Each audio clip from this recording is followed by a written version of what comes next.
This video was produced by The Top Cut.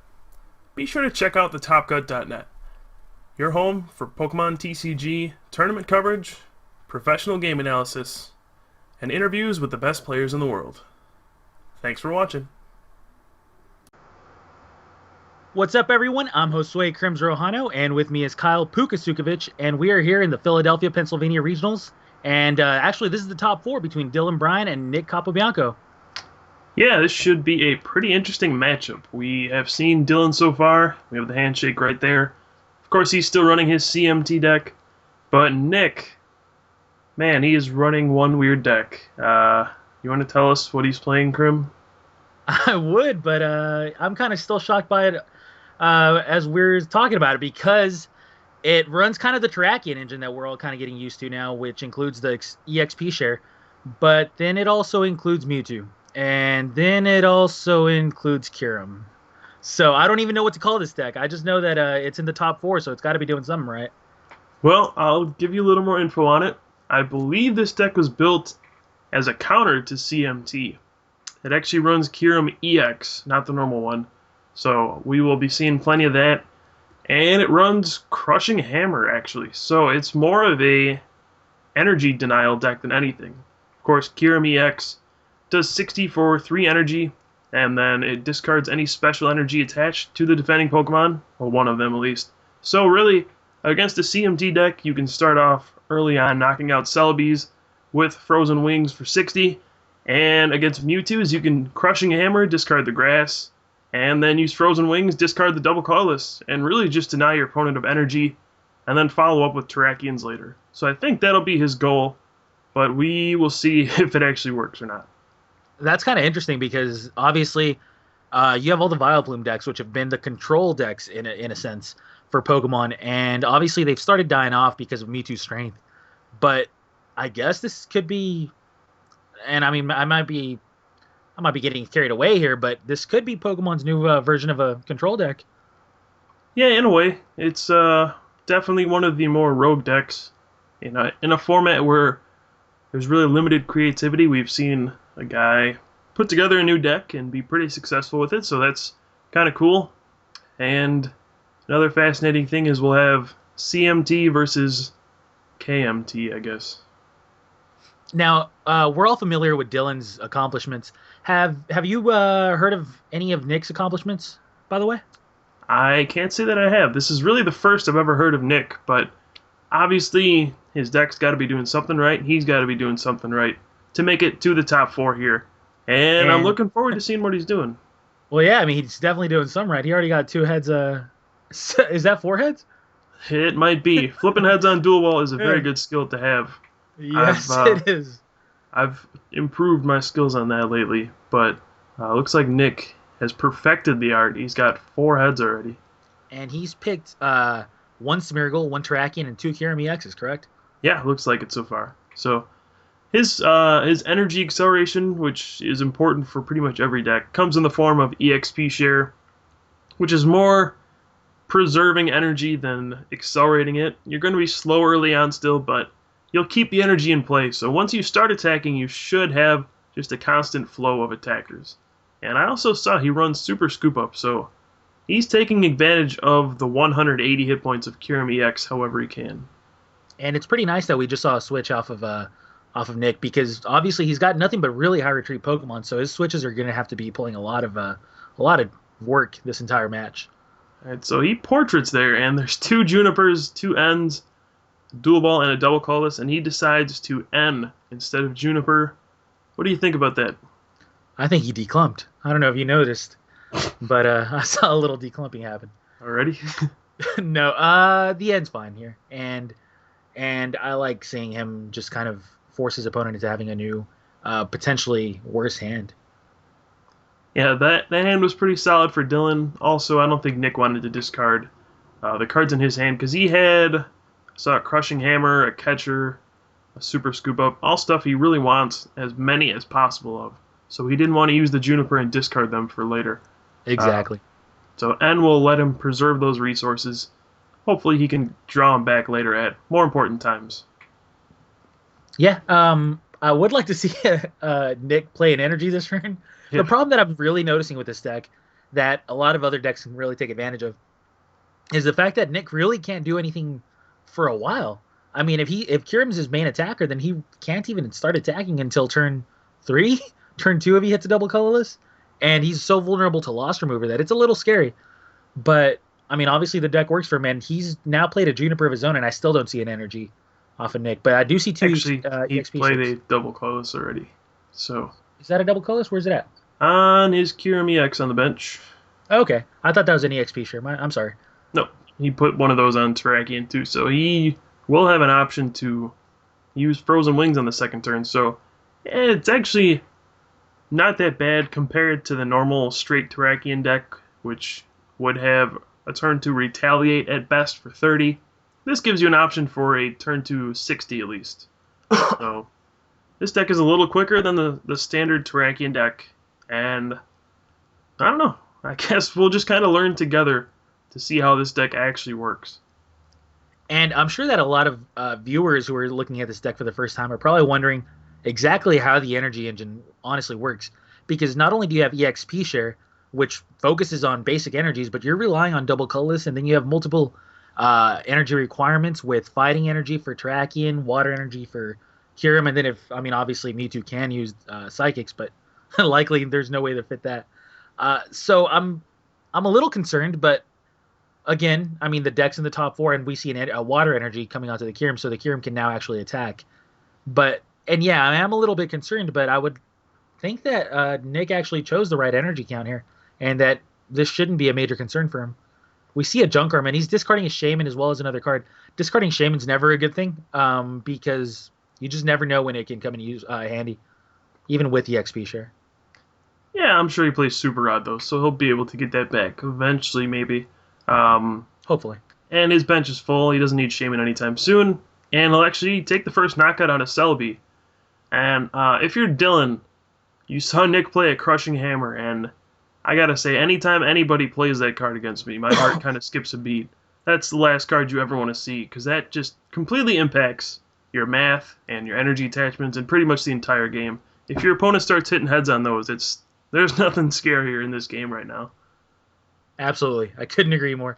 The Crushing Hammer combined with the first attack from Kiromi X is really going to be devastating if he can ever get it online. Like, for example, right here, you see Dylan almost walk into this, attaching a double colorless onto his Mewtwo. He's got to have a really solid plan for this because he's going to be dealing 60, 120 damage, I believe. Mm-hmm. So the 120 then getting potentially all 3 energy taken away could be devastating when you're looking at losing 2 prizes. Yeah, and I mean, if you just think about it, Nick, we did see he play Super Scoop Up, and Dylan has taken a fairly large risk putting that third energy on the Mewtwo. I mean, third by second and third with the double colorless. If Nick can just switch or Super Scoop Up into his Mewtwo and X-Ball this turn, he's going to take 2 prizes. He'll be ahead 3 prizes. This is a really risky move by Dylan. I don't know if he had any other options, but this is looking pretty good for Mr. Kyurem EX, which I did not expect. Yeah, that's another reason why I guess I would have preferred for him not to fill up his bench, because that gives him a few more outs to be able to knock out that Mewtwo. If you have only 4 Pokemon on your bench and you have access to the Shaman, then it's a lot easier to get this knockout of the Mewtwo and really knock your opponent out of the game. But it looks like he's attaching an EXP share to his Mewtwo and kind of going to be willing to sacrifice his Kyurem unless he hits something really nice off of his Juniper. So we'll have to see what happens. So you mentioned the energy earlier. I'm sure he plays plenty of double colorless, probably 4 of those. Then waters, and looks like fighting, and I just saw him discard a Prism energy as well, so he has to be playing a ton of energy in this deck. Either that, or he's just drawing all the right ones at the right time. There's that Crushing Hammer, and he actually knocks it. He actually hits it, which gets rid of the grass energy as expected. And with that attack here, he's going to be playing a sturdy XP share, which is fine. You don't mind getting rid of these, even if they're not all going to be being useful immediately. But yeah, he's going to be getting rid of all of the Mewtwo's energy, and that's really going to set Dylan back. Yeah, I mean, right now Dylan will be able to play another double colorless right there. Fortunate for him to have that, but as the game progresses, you kind of have to be worried if you're Dylan that maybe you could actually run out of energy and just not be able to attack to finish the game. This is something that separates the CMT deck from the Zekrom Electric deck. Of course, Electric gets you Lightning back from your discard pile, whereas the Celebi deck needs to play it all from your hand. So if they keep getting discarded, and Crushing Hammered or discarded by Frozen Wings, there is a chance he could actually just run out of energy and not be able to attack the rest of the game. You see Nick kind of messing around with with his hand a little bit. That always means that they're running numbers, that they're crunching numbers, trying to figure out exactly how the combat mat's going to work out. And I like it when people do that. I like when people try to figure out what's going to happen the next few turns. It means that they're really focusing on the game and they're playing their A game. But yeah, what I was saying earlier was the reason that it's going to set Dylan back, even though he did get that double colorless, is that best case scenario, he has a double colorless in his hand to be able to do this stuff. And that means that he's wasting so many resources just to try to and be able to get himself into this spot, only to have the Mewtwo knocked out immediately after. So not only does he have to attach a new double colorless, but now he knows that this double colorless is not going to be attached for very long because it's about to be discarded when this Mewtwo gets knocked out. So he's spending so many resources only to lose them all over again, and he's going to fall behind on the energy count. And that's exactly why this move by Nick was so effective, even though Dylan had the double colors to be able to bounce back into it. Yeah, the only problem I see with Nick's deck is that the math with Kyurem EX really does not complement anything else in his deck. Doing 60 damage to a Mewtwo, that doesn't really set him up for a follow-up by any means. If he were to send up Terrakion and use Retaliate, and wow, he got another Crushing Hammerheads, which is pretty big. But if he were to follow up with Terrakion and just Retaliate 90, that's still 20 short of knocking out a Mewtwo. So Kyurem only doing 60 really doesn't set anything up, which I don't like. But it does discard the energy, and as you said, makes Dylan exhaust a lot of his resources, so that maybe next turn he won't be able to respond with his own Mewtwo. Correct. And one thing that's kind of interesting is Dylan played a Skyro Bridge at the end of his turn, which kind of let Nick activate a Smeargle, knowing that he can retreat it for free whenever he'd like. And that's a pretty big advantage for Nick. I mean, obviously, Dylan's deck relies on the Skyro, so he might not have much of a choice here. But that's a pretty nice situation for Nick because he doesn't have any retreaters in his deck. So he normally just has to activate the Mewtwo and, kind of go about his turn that way. But in this case, he didn't, and he got to get a free portrait out of it. And now Nick takes the knockout on Dylan's Mewtwo, and honestly, Dylan is not in great shape at all. He has no energy on the field except for now, which he attaches his third double colorless of the game, this time to Bouffalant, Kyle's new favorite Pokemon. Brings a smile to my face. What would you like to see here? Would you like to see him kind of go for the Smeargle here, or just steal 90 to the Mewtwo? It's going to be a tough situation because the one thing I do like about Nick's deck is he has just huge Pokemon. The Smeargle is the one weak spot on his bench, but everything else is just gigantic. The 130 hit point Terrakion, then the Mewtwo, and the Kyurem, they're all just giant Pokemon that Dylan won't be able to knock out in one hit. And if you're Dylan, first of all, this is probably the first time you've ever seen this deck, much less played against it, so you're probably trying to figure out a strategy. And I think his best strategy is probably going to be to attack with his non-EX attackers. I don't see anything in Nick's deck that really deals with Tornadus very well. So if Dylan's going to want to win this game, I can actually see him just using Revenge, doing 90, and then following up with a Tornadus to hit it for 80 and knock it out. But it looks like he's going to go ahead and target down that Smeargle like you were suggesting. Correct. Now, you say that nothing really deals with Tornadus very well, but I think Kyurem actually deals with Tornadus extremely well. Tornadus does not knock it out in 2 hits, and Kyurem kind of messes with the energy counts quite a bit for Tornadus, forcing it to have a lot of basic energy attached, or else it's just not going to be very effective at all. So I can definitely see Kyurem being extremely good against Tornadus, but again, if Dylan's going to have any type of a chance to be able to really get any momentum going, it's going to be through Tornadus. You're absolutely correct. Yeah, and what I meant, Tornadus was good. That's if you can get 3 grass on it. Obviously, the double colorless makes it weak against a Kyurem EX, but if you can manage to get 3 grass and then just keep shuffling around with Tornadus and Bouffalant, maybe you can end up getting a win eventually. And the other card we're going to have to look out for from Dylan is Shaman EX. I don't think Nick really has anything in his deck to deal with that very well at all. Especially if he gets down to 1 prize. So Shaman EX, something we're going to have to look out for. Now, what I found interesting right now as well was that he decided to activate his Mewtwo instead of activating his Terrakion. I'm not quite sure I like that because Mewtwo getting knocked out puts you in a pretty bad spot, whereas activating your Terrakion is going to get a one-hit knockout on the Buffalon, and it's going to put you in a fairly decent spot if your opponent has a return knockout available. Yeah, I noticed that as well. I wasn't sure why he decided to promote the Mewtwo instead of the Terrakion, which obviously puts himself in a much less dangerous situation. And now Dylan's got to be jumping at the opportunity here with this dual ball. He's going to be going for a Mewtwo, and Nick, really, what does he have if Dylan decides to get a Mewtwo here in X-Ball? I mean, Nick will have 2 turns to get something going because he... I don't think Mewtwo's really going to knock out anything on his field the next turn, but if Dylan just knocks him out with a 2-energy Mewtwo, Nick's going to need a double colorless and a plus power just to respond. But it looks like Dylan's grabbing a Tyrogue, so I don't know what's going on here. Maybe he has 2 Mewtwo's prize, because I think I've only seen 1 out of him this game, and I know he plays 3 just because of his top 8 match. Yeah, I'm kind of confused. I feel like Dylan could have really taken advantage of this situation right here because Nick left himself extremely open for a counterattack. But without a Mewtwo, he's just going to be able to... He's actually going to look like a genius here because this Mewtwo is going to be able to run over Dylan's field.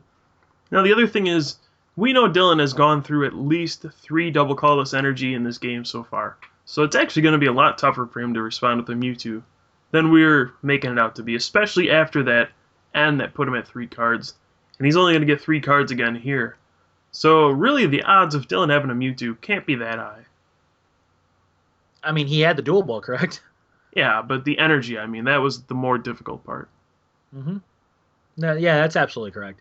Now, Smeargle does help a lot with the portrait, assuming Nick has any sort of a hand or any sort of a competent hand.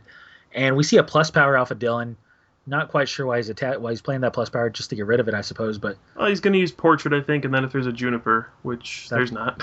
That's correct. That is crushing hammer and something else in Nick's hand, and a catcher. So even if this Tyrogue stayed asleep, which it didn't, Nick would have been able to knock out something this turn. And now, if you're Dylan, it's looking ugly. You don't have a supporter in your hand, and Nick is going to go down to 1 prize. And he's going to remove your only energy in play. And, yeah. I wouldn't have... Again, that's a mistake in my eyes. You don't want to play the Pokemon catcher there because you have a free prize on the Tyrogue, and then you save your Pokemon catcher for a potential free prize on the Celebi. Yeah. But that's fine. Either way, he's going to get this knockout on the Celebi, put his opponent in a pretty tough spot, even if he does kind of top deck out of it. So we'll have to see what happens here. But obviously, the ball's in Nick's court, and he should be able to walk home with this victory. Yeah, I agree with you. I would keep that catcher in my hand 100% of the time. I don't even know if I would play Oak's New Theory on that turn, just because you don't really need to. Now, if your opponent plays an N, you just kind of wasted your supporter. He does get an energy drop off of it, though, and I don't think he'll have a problem this game, but saving the catcher would have been a huge deal. Mm-hmm. That's exactly right, and we see the Smeargle portrait into enter Professor Oak's New Theory. Obviously, he's going to choose the New Theory. Well, I don't know. You might want to just go for it and disrupt him, but he goes for the Juniper, so... Yeah, the problem with disrupting him would be that he can't really take advantage of it without just mischievous punching. Yeah, or if he drew a Juniper off his 3 cards, that would have been his one way out of it. But looks like he probably didn't get much off of that anyway. If he could find a way to knock out this Mewtwo, it doesn't even matter. Nick has a junk arm for a catcher in his hand, so Dylan's going to need a bunch of stuff plus an N of his own to disrupt Nick, and that's just not too likely right now. Yeah, I'm trying to find really nice ways to put this or really kind of creative ways to put this, but this game's pretty much over. Nick's definitely won it, and he's going to take a 1-0 lead here. There's actually nothing Dylan can do outside of Nick actually messing up here in order to have this game go an extra turn. Well, like I said before, Dylan does have that Shaman EX in his deck, so if he could pull off some miracle with that, and there it is, he still needs an N and he would need Switch, 2 Grass, and an N to pull off this miracle. That would be one way to actually give him a shot at this game. That would force Nick to have a catcher next turn to win the game. So, Oh, he hasn't played a supporter yet, right? Because of the portrait. That's correct. right. Okay. Yeah. Hopefully we get to see something like that. We do see an N. That's kind of interesting. Wow. Needs to have a couple of energies here. So he in needs order a to Switch and complete 2 it. Grass. Or he can actually just retreat to Tornadus this turn. That would buy him some time. I don't think Mewtwo could knock him out this turn unless Nick drew a supporter or a catcher. So maybe this will buy Dylan some time. He's definitely not out of this quite yet. It's a fragile situation for him because Nick just needs to take one more prize. But that Shaman EX becomes very, very strong once your opponent gets to 1 prize. That's correct. So we'll have to see what Dylan can top deck here. I saw a catcher, a new theory, I believe, and something, maybe a Mewtwo. Looks like a Juniper. Juniper. Okay. So there's that catcher. He's catching out the Terrakion, which is fine. Let's see what happens. So if you're Dylan, you probably... You definitely retreat. You absolutely retreat, no matter what. Well, you know Nick's at 1 card, and you don't know what that 1 card is, but you just kind of hope it's nothing good. You might want to just retreat to Celebi and hope he doesn't have a Switch. And we'll see what Nick did draw off of this. And He has bad. a Juniper. So I guess wasting his Professor Oak's new theory actually didn't end up mattering at all. We see the catcher, and that should be game. It is. That's a switch. They shake hands, and they move on to game 2. So Nick did pull this one off. It seemed almost academic towards the end of the game because Dylan was just not in good shape. If he couldn't return that knockout on the Mewtwo towards the end of the game, then I'm sure he knew that he wasn't going to be able to pull off a game very often there. But it's unfortunate. I'm not exactly sure why he didn't have the resources to pull off this knockout after the dual ball. I'm going to assume Mewtwo's were prized. That's the only thing I can really think about. Mm-hmm. Because even if it's not prized, you still take the gamble there, and you hope that you can top deck some good stuff off of your end after playing that Mewtwo. Well, I think he ran out of Mewtwo's and he ran out of energy, which is Nick's game plan. So maybe we'll see Dylan recover in these next 2 games. He's going to need to win the next 2 to win the series, and maybe he'll come up with a better game plan for the next 2 games. Yeah. Well, stay tuned and we'll find out. All right, we'll be right back.